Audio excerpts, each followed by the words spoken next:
Welcome back to the Strategy Show. I'm Ben, and in today's session, we're going to jump straight into one major question, which is, are we living through the biggest technological shift since the invention of the internet? I'm talking, of course, about artificial intelligence.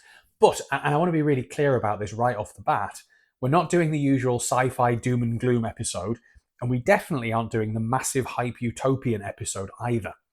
We're here to find the signal in the noise and try and get a balanced view of this very important topic for organizations and its implication on their strategy. I mean, at the moment, you can't open a browser or turn on the TV or sit in a meeting without someone throwing AI-powered somethings around like it's some sort of magic spell. But reality is much more complicated and, frankly, a much more interesting story. So our mission today is to decode what this tech actually is. We're going to look at why companies are struggling to actually use it, despite spending billions. And then we need to talk about whether the implications of this are that knowledge management as a career is basically dead. But to get there, we have to really strip away the marketing fluff first. What we're looking at today is a definition of AI in a way that's a bit more rigorous than what you'd normally hear at a dinner party or in a smartphone advert. Because AI's become this catch-all junk drawer term for basically any software that does something cool. AI is very specifically technology enabling computers and machines to simulate human traits. Now, they don't mean having emotions or getting hungry or anything like that. It relates to specific capabilities. So that's learning, comprehension, problem solving, creativity, and autonomy. And out of all of those, autonomy is really the heavy lifter in that definition. It's the ability to act independently. On the input side, you have machines that can see, so computer vision that can recognize objects, understand pictures, and machines that can understand natural human language through really easy to access interfaces, which we were kind of getting pretty used to even before true AI came along. I mean, I yell at my phone from across the room and it mostly understands me. Well, mostly. But the learning capability is where the definition truly shifts from just being a very fast calculator to actual intelligence. It's the ability to learn from new information and experiences without being explicitly reprogrammed by a human for every single new scenario, and then acting on that to make detailed recommendations, which can replace the need for human interaction completely in a lot of cases.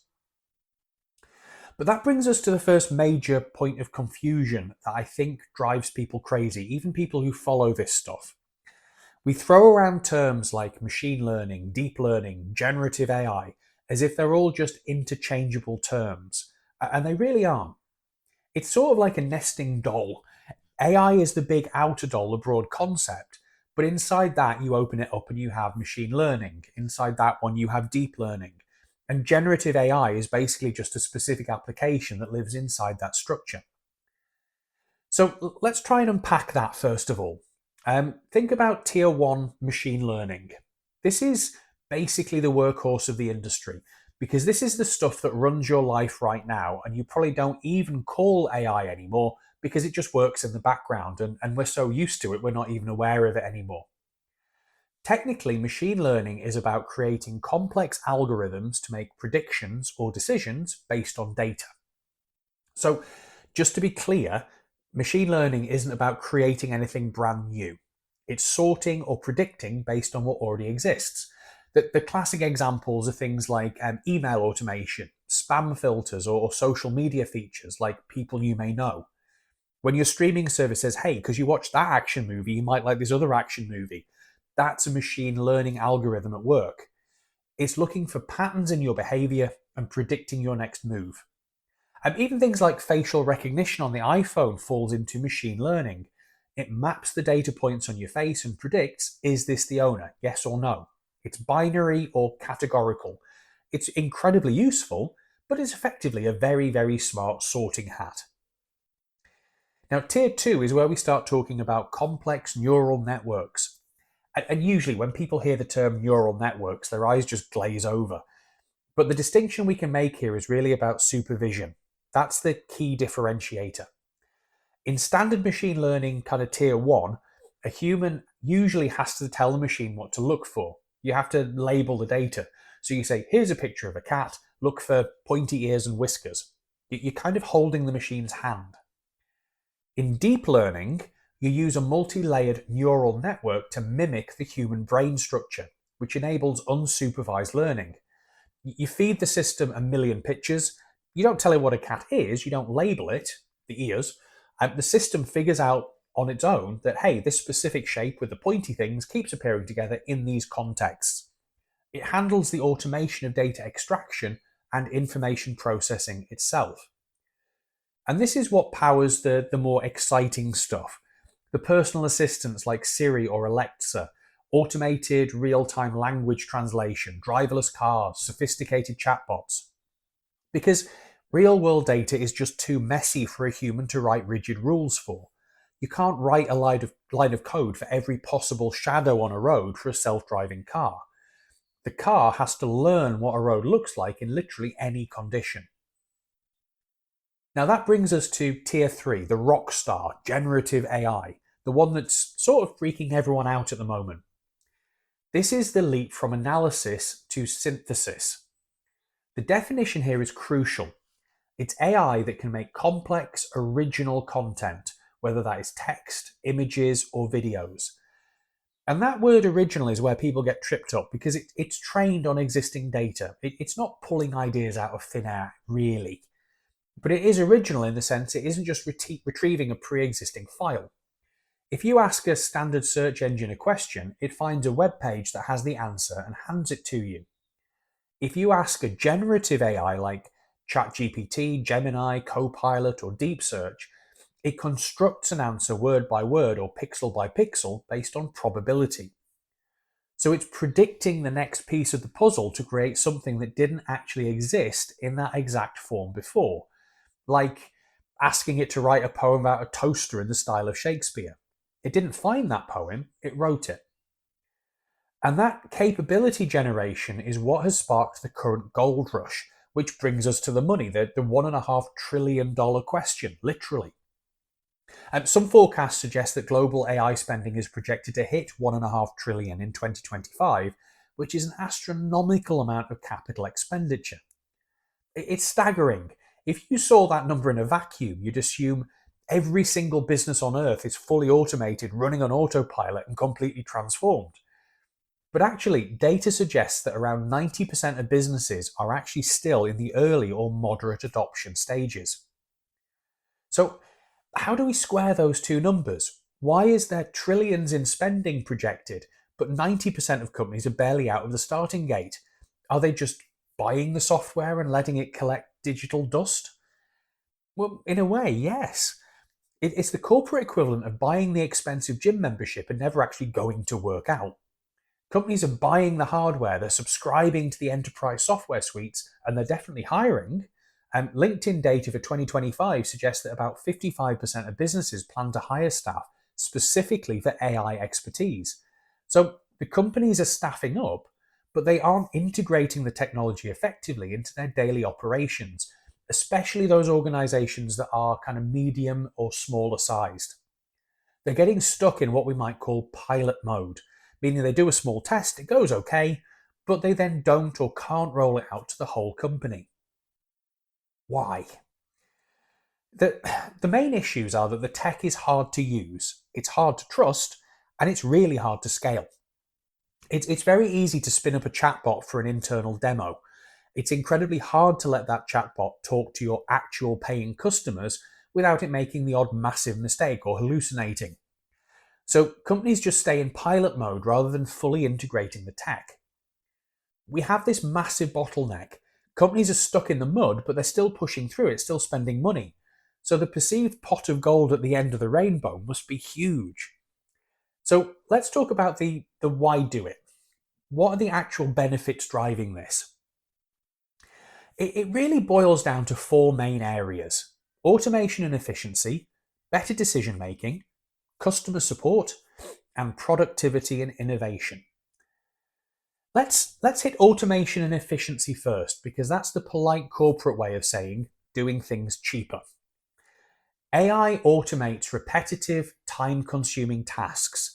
The goal is lower costs and higher efficiency. The real world examples include things like AI robots navigating Amazon warehouses or the fraud checking algorithms at banks. Because humans are frankly very bad at repetitive, high volume tasks. We get bored, we get tired, we miss things. And the benefit there is it frees up employees to focus on higher value work.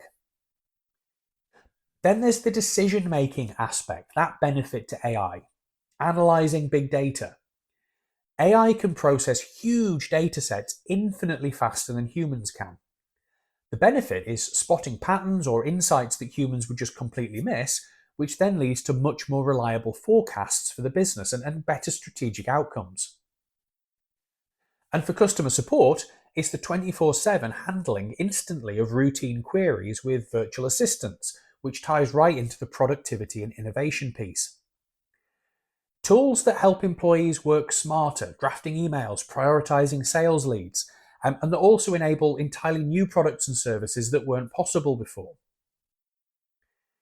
But let's pivot to something that feels like the scary benefit.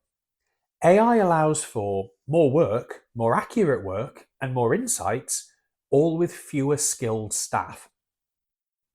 Now, usually when we talk about automation, the narrative is fewer unskilled staff, robots taking manual labor jobs. Many companies adopting AI suggest it means fewer skilled staff, and that is a very different kind of warning. And it leads to a very provocative question. Is knowledge management even needed anymore?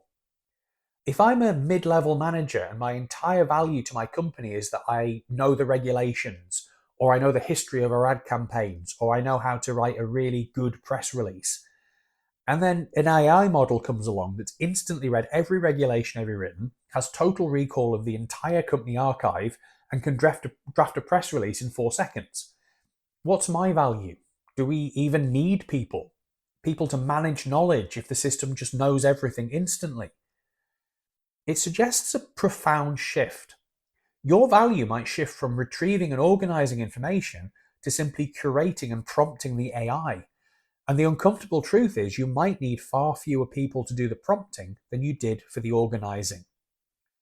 So the knowledge worker is potentially facing what the factory worker faced decades ago, which could be a massive disruption. However, before we totally resign ourselves to that, we really need to look at the warning labels section, because AI technology comes with significant risks and challenges.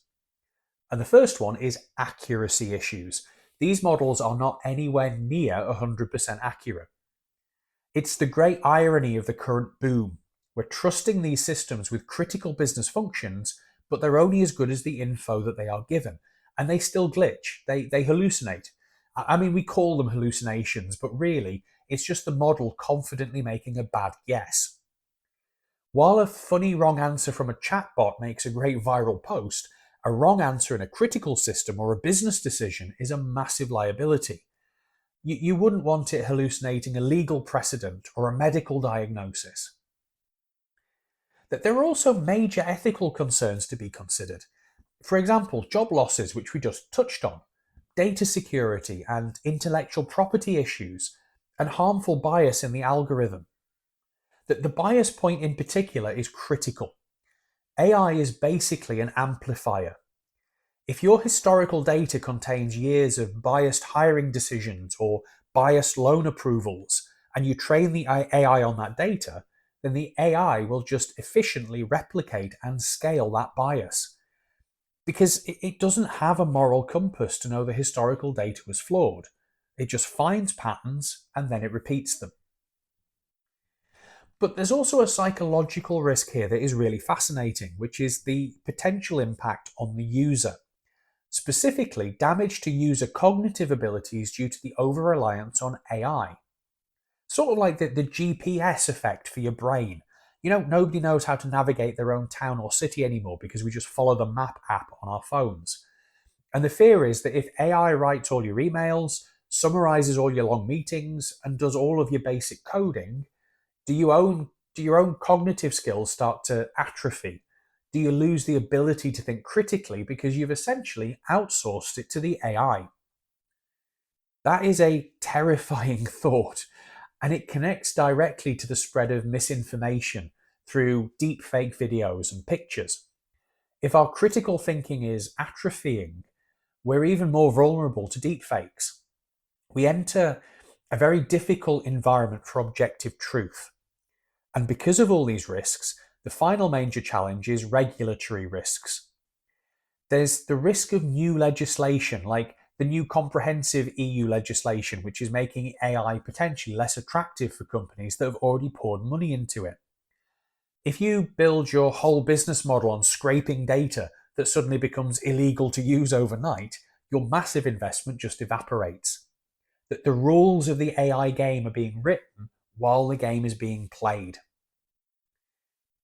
So let's recap the landscape here. We have this incredible tool that is a $1.5 trillion industry. It's the most powerful efficiency engine ever invented, but it's hard to implement. It might displace skilled workers, but it confidently makes things up, and it's facing huge regulatory hurdles. It's quite the tightrope to walk as an organization. So how do we actually navigate this? How do you decide if you should use this in your business? One possible way to help you decide is to ask 4 critical questions. Let's run through them. Question 1. Do we have the skills needed to implement this? This goes right back to that hiring statistic we thought of before. It's not enough to buy the software. You need the talent to drive it. If your team doesn't understand the tech, you can't just plug it in and hope for the best. Question 2, suitability. Is it suitable for our specific business? If we're in counseling, medical, or sensitive customer-facing roles, it may simply not really work. Just because an AI can simulate empathy doesn't mean it's appropriate for it to deliver sensitive medical results. Question 3, criticality. Is the system critical or heavily regulated? What are the actual consequences of failure? If an AI fails at recommending a song, it's annoying. If it fails in a regulated financial system, it's a disaster. And finally, question 4, stakeholders. What will the impact be on customers and employees? This is the ethics check. You have to consider the human cost and the ethical implications before you deploy. So, pulling this all together, the main tension that we've unpacked today is that AI is offering massive, unprecedented efficiency, but it comes with equally massive risks regarding accuracy, ethics, and the very real danger of just getting stuck in pilot mode. But as we wrap up, I want to go back to that lingering thought that we brought up about the workforce, because it really leaves you with something to chew on. It's the question of intrinsic value. If AI handles the gathering, the sorting, and the processing of information and does it better and faster than we ever could, what happens to the value of human knowledge management in the near future? If we don't need to be the hard drives of our companies or our organizations anymore, what is our role? Are we just going to be quality control for machines?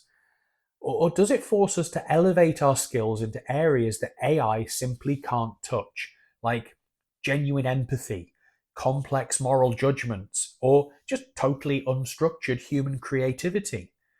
It's something you really have to consider for your own career path right now. But I'm going to leave you with that thought to explore on your own. Thanks to everyone listening for joining us on this episode. I hope you found it useful, and hopefully that you've also found it interesting. If you have been listening, remember to follow us so you get notified of future episodes as they drop. And I'll see you next time.